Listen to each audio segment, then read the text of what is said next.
Hello, Heather and company. Greg Wright here again. I am going to demonstrate for you today the automatic process that we're running on the Plasma-Therm SLR770.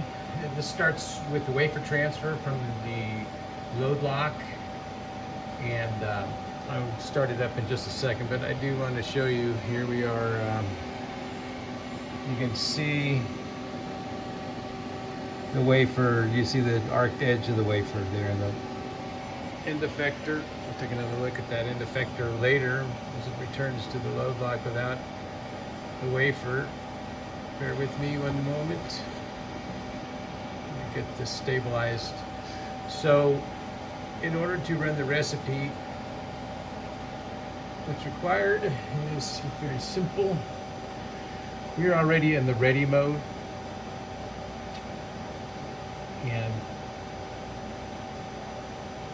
in the ready mode, you go to the process menu, and we're going to call up and load our test recipe.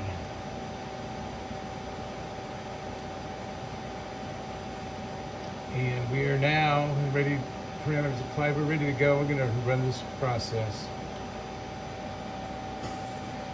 To monitor the process, I'll be using a couple different windows. Start with the overview.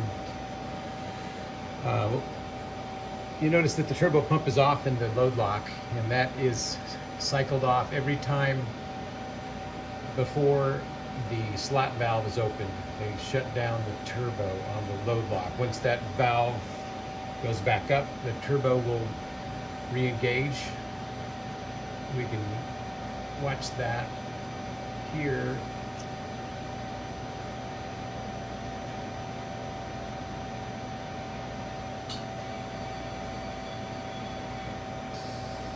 It's coming up now. Oh, excuse me, that's the clamp going down. I'm hearing some sounds you may not hear. And the slot valve goes up. You should see. Okay, you won't see what I was wanting to show you, because due to the process and where we are, it's moving now to the chamber view, the chamber window, and showing that the we're holding base pressure. These various process steps are all about 20 seconds. Right now you can see the flowing of gas. The throttle valve is controlling pressure at 10 millitorr. And once that's stabilized, then it'll go into RF1 for the first RF step. And that's on now. You'll see the 100 watts forward and 0 watts reflected. There's a bias of 324 volts. And you notice the pink chamber color, and also the yellow line showing the plasma is present. If I move the camera, you can see the plasma in the viewport window. I will save that for this time. So now we're in this second part of the RF section, and we got 295 watts coming from the RF2, and you didn't see the plasma prior, but it's much brighter with both generators running. Excuse the jostling camera, please.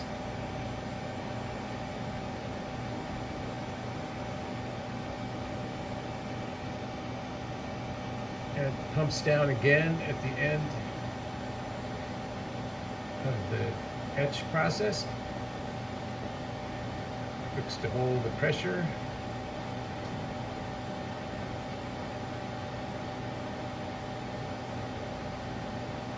It's happy with that. It's going to go back into the process chamber and retrieve the wafer.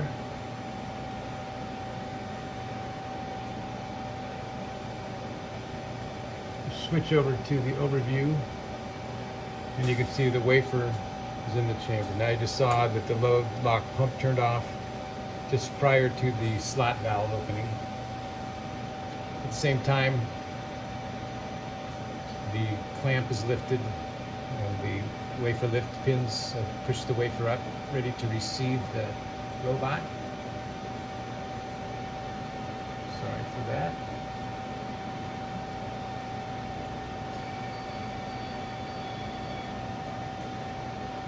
And it's removing the wafer from the chamber.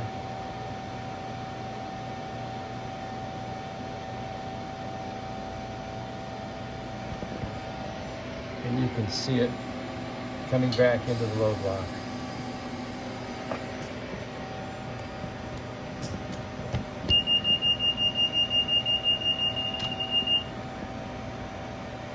Thank you for watching.